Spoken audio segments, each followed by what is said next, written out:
झारखंड के सरायकेला खरसावां में भारी बारिश के बीच कच्चे घर की दीवार गिर गई। इस हादसे में 3 साल की मासूम श्रद्धा नापित की मौत हो गई, जबकि उसकी मां घायल हो गई। बच्ची का शव पोस्टमार्टम के लिए भेजा गया और पूरे गांव में शोक की लहर है। अगली खबर आ रही है। भारतीय राजनीति में अब कथित मतदाता सूची में हेरफेर का मुद्दा गहराता जा रहा है। राहुल गांधी ने आरोप लगाया कि कर्नाटक के आलंद क्षेत्र में 2023 के चुनाव से पूर्व कांग्रेस समर्थक मतदाताओं के नाम काटने का षड्यंत्र रचा गया। उनका कहना है कि फॉर्म 7 के माध्यम से स्वचालित सॉफ्टवेयर द्वारा मतदाता नाम हटाए गए। विधायक BR पाटिल ने दावा किया कि यदि ये धांधली समय रहते उजागर न होती तो 2018 जैसी हार दोहराई जाती। राहुल ने उदाहरण स्वरूप मतदाता गोदाबाई का मामला रखा, जिनके नाम से बिना जानकारी 12 मत हटाने का आवेदन दिया गया। चुनाव आयोग ने इन आरोपों को अस्वीकार करते हुए कहा कि बिना मतदाता की अनुमति नाम विलोपित नहीं हो सकता। वहीं भाजपा ने इसे कांग्रेस की राजनीतिक चाल बताया। फिर से अगली खबर आ रही है। पाकिस्तान और सऊदी अरब ने एक पारस्परिक रक्षा समझौता किया है। किसी एक पर हमला दोनों पर हमला माना जाएगा। समझौते में परमाणु आयाम का जिक्र भी किया गया है, पर शर्तों का पूरा खुलासा होना बाकी है। अगर भारत किसी नए आतंकी हमले पर ऑपरेशन सिंदूर जैसी कार्रवाई दोबारा करे तो समझौते के चलते सऊदी भूमिका की व्याख्या और क्षेत्रीय प्रभाव गंभीर प्रश्न बनेंगे। भारत ने कहा है कि बड़े आतंकी हमलों को एक्ट ऑफ वॉर माना जाएगा और राष्ट्रीय सुरक्षा की रक्षा की प्रतिबद्धता बरकरार है। अगली खबर आ रही है। उत्तर प्रदेश के मैनपुरी जिले के उद्देतपुर अभय प्राथमिक विद्यालय का वीडियो वायरल हुआ, जिसमें छोटे छात्र हाथ में कलम की बजाय झाड़ू लेकर स्कूल परिसर साफ करते दिख रहे हैं। अभिभावक और समाज सेवी नाराज हैं और शिक्षकों पर श्रमदान के नाम पर पढ़ाई न कराने का आरोप लगा है। जिलाधिकारी अंजनी कुमार सिंह ने जांच का आदेश दिया है। दोषी पाए जाने पर कड़ी कार्रवाई की जाएगी और जवाबदेही तय होगी। एक और बड़ी खबर आ रही है। अमेरिका के पूर्व राष्ट्रपति डोनाल्ड ट्रंप ने रूस यूक्रेन युद्ध को लेकर व्लादिमीर पुतिन पर नाराजगी जताई। उन्होंने कहा कि पुतिन ने उनका भरोसा तोड़ा और युद्ध खत्म करने में नाकाम रहे। ट्रंप ने चेतावनी दी कि अब अमेरिका रूस पर और कड़े कदम उठा सकता है तथा सख्त रुख अपनाने को मजबूर होगा। अगली खबर आ रही है। बेतिया के मझौलिया प्रखंड के थवैया गांव में गुरुवार दोपहर तेज रफ्तार बाइक ने 60 वर्षीय रामस्वरूप यादव को टक्कर मार दी। उन्हें सामुदायिक स्वास्थ्य केंद्र ले जाया गया, जहां इलाज के दौरान उनकी मृत्यु हो गई। आरोपी बाइक सवार मौके से फरार हो गया। परिजन गिरफ्तारी और कड़ी कार्रवाई की मांग कर रहे हैं। पुलिस ने लिखित आवेदन मिलने पर जांच शुरू करने का कहा। अगली खबर आ रही है। उत्तर प्रदेश के फतेहपुर में एक अनोखी घटना सामने आई। मोहल्ले में एक कोठरी से आवाजें सुनकर लोग चोर चोर चिल्लाते हुए जुट गए। भीड़ ने गेट खुलवाया तो चौंकाने वाला नजारा सामने आया। अंदर युवक अपनी गर्लफ्रेंड संग मिला। मामला सामने आते ही लोगों में हड़कंप मच गया और खबर पूरे इलाके में चर्चा का विषय बन गई। अगली खबर। टेक्नोलॉजी की दुनिया में आज बड़ा दिन रहा, जब एप्पल ने बहुप्रतीक्षित iPhone 17 लॉन्च कर दिया। दिल्ली और मुंबई में इसके लिए गुरुवार शाम से ही लंबी कतारें देखने को मिली। नया कलर वेरिएंट, लंबा बैटरी बैकअप और बेहतर कैमरा क्वालिटी ने युवाओं से लेकर बिजनेस क्लास तक सबको आकर्षित किया। लॉन्च ने दिखा दिया कि भारत में एप्पल का क्रेज लगातार बढ़ रहा है। अगली खबर आ रही है। अमेरिका ने 2018 में दी गई चाबहार बंदरगाह की छूट 29 सितंबर 2025 से रद्द कर दी है।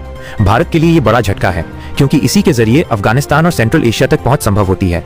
अब इस प्रोजेक्ट से जुड़ी भारतीय कंपनियों पर जुर्माना या कानूनी कार्रवाई का खतरा है। अमेरिका ने इसे ईरान पर मैक्सिमम प्रेशर नीति का हिस्सा बताया है। पंजाब के लुधियाना में 69 वर्षीय NRI रुपिंदर कौर पंधेर की दहला देने वाली हत्या का पर्दाफाश हुआ। उसका जला हुआ शव घुंघराना गांव के नाले से बरामद हुआ। आरोप है कि मंगेतर चरणजीत ग्रेवाल यूके ने योजना बनाई और सुखजीत ने बेसबॉल बैट से वार कर हत्या की। पुलिस के मुताबिक लालच मोटिव था। रुपिंदर ने पहले 30-35 लाख ट्रांसफर किए थे। इंटरपोल के माध्यम से ग्रेवाल को लाने की कोशिश जारी है। रूस के विदेश मंत्री सर्गेई लावरोव ने अमेरिकी टैरिफ धमकियों की निंदा करते हुए कहा कि भारत और चीन जैसी प्राचीन सभ्यताएं ऐसे दबाव के आगे नहीं झुकेंगी। अमेरिका की ओर से चीन भारत पर कड़े शुल्क लगाने की पहल सूझी है, जिसे ट्रंप प्रशासन और ट्रेजरी ने आगे बढ़ाया। वहीं पुतिन ने भी जोखिम भरे रुख पर आशंका जताई। दुनिया भर में व्यापार व राजनीतिक तनाव बढ़ने का संकेत मिल रहा है। फिर से एक और बड़ी खबर है। कश्मीर के अलगाववादी नेता अब्दुल गनी भट्ट का 90 वर्ष की आयु में निधन हो गया। उनके इंतकाल पर सीएम उमर अब्दुल्ला ने शोक जताते हुए कहा, विचार अलग थे पर बातचीत का रास्ता उन्होंने चुना था। इसी बीच उमर ने मीरवाइज उमर फारूक को दी जा रही सुरक्षा पर सवाल उठाए। कहा, जब 2019 के बाद अलगाववादी गतिविधियां घटी हैं तो सुरक्षा क्यों? विपक्ष ने इस बयान पर आपत्ति जताते हुए इसे संवेदनशील मुद्दे का राजनीतिक इस्तेमाल बताया। पटना से बड़ी खबर। मुख्यमंत्री नीतीश कुमार ने आज सुबह होटल मौर्य में केंद्रीय गृह मंत्री अमित शाह से करीब 20 मिनट की बंद कमरे में मुलाकात की। चर्चा का मुख्य विषय बिहार विधानसभा चुनाव और एनडीए गठबंधन में सीट शेयरिंग का फॉर्मूला तय करना रहा। सूत्रों का कहना है कि जेडीयू को बड़ा भाई की भूमिका मिलेगी और चिराग पासवान जैसी सहयोगी पार्टियों की सीट संख्या उनकी ताकत के अनुरूप होगी। सबसे बड़ी डील कर लौटे पाकिस्तान के प्रधानमंत्री शहबाज शरीफ ने इसे ऐतिहासिक करार दिया, लेकिन हकीकत यह है कि भारत की सैन्य शक्ति से पाकिस्तान और उसका नया साझेदार दोनों ही दूर हैं। भारत के पास आधुनिक हथियार, मजबूत वायुसेना और समुद्री ताकत है।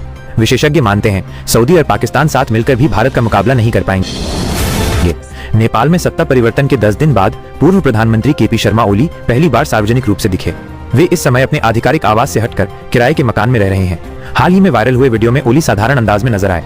राजनीतिक हलकों में इसे ओली की मजबूरी और मौजूदा सत्ता समीकरणों की झलक माना जा रहा है, जबकि उनके समर्थक अब भी आंदोलनरत हैं। बड़ी खबर। नागपुर से इंदौरा डिघोरी कॉरिडोर पर बन रहा फ्लाईओवर इन दिनों चर्चा में है। सोशल मीडिया पर वायरल वीडियो में फ्लाईओवर की बीम एक मकान की बालकनी से बेहद सटकर गुजरती नजर आ रही है। NHAI का कहना है ये हिस्सा अतिक्रमण में आता है। नगर निगम को हटाने का पत्र भेजा गया है। वहीं मकान मालिक का दावा बीम बालकनी को छूता नहीं, कोई खतरा नहीं है। यह मामला अब शहरी नियोजन और सुरक्षा पर बड़ा सवाल खड़ा कर रहा है। दिवाली से पहले कर्मचारियों को बड़ा तोहफा मिला है। Hyundai मोटर इंडिया ने घोषणा की है कि हर कर्मचारी की सैलरी में 31,000 रुपए प्रति माह का इजाफा किया जाएगा। यह समझौता अगले 3 साल तक लागू रहेगा। हाल ही में सबसे बड़ा आईपीओ लाने वाली इस कंपनी के फैसले से कर्मचारियों के चेहरे खिल उठे हैं और ऑटो सेक्टर में भी इसे ऐतिहासिक कदम माना जा रहा है। भारत में नए iPhone 17 Pro सीरीज को लॉन्च होते ही कॉस्मिक ऑरेंज कलर वेरिएंट ने धूम मचा दी है। एक ग्राहक ने एप्पल स्टोर से भगवा रंग का फोन खरीद कर कहा, मैं मुस्लिम हूं, लेकिन मुझे ये रंग बहुत पसंद है। आज तक की रिपोर्ट बताती है कि ये रंग प्री ऑर्डर में ही आउट ऑफ स्टॉक हो गया और इसकी भारी मांग है। बिग बॉस OTT 3 के कंटेस्टेंट विशाल पांडे शूटिंग के दौरान एक गंभीर हादसे का शिकार हो गए।